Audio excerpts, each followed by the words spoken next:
Diagnostic Photonics was founded back in 2007, and it's really based on using new optical imaging technology in the operating room to be able to assess tissue during cancer surgery.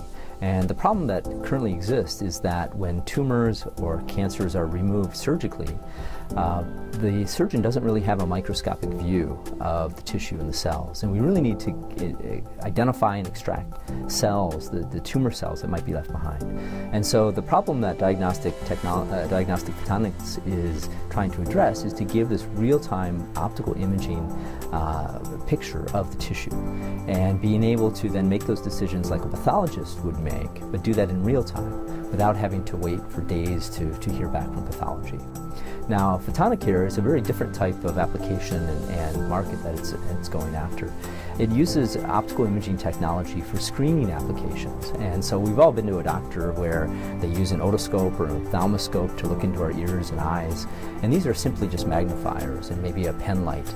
But we want to advance that technology at the front line so we can provide the primary care physician with better diagnostic information to determine whether or not this patient may have an ear infection, what type of ear infection, do they have early changes in their eyes due to diabetes.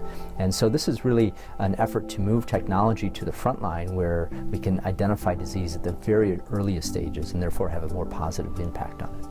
So we've seen a lot of positive responses from our technologies, and I think it really brings home the point that there is a clear clinical need, both for intraoperative imaging and also primary care imaging.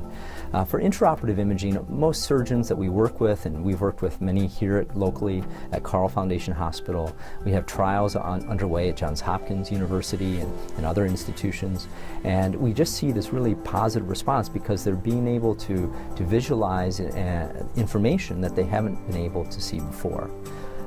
And so we think that there's going to be very broad acceptance of that type of technology.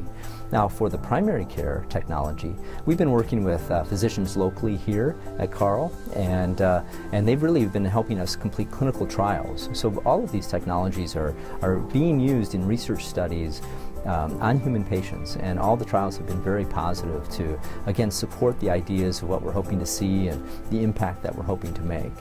So it is nice to be in a local community like this that has interested physicians and partners, a very willing patient population that understands the value of research and what impact that can have on healthcare, and they're very much willing to be a part of that.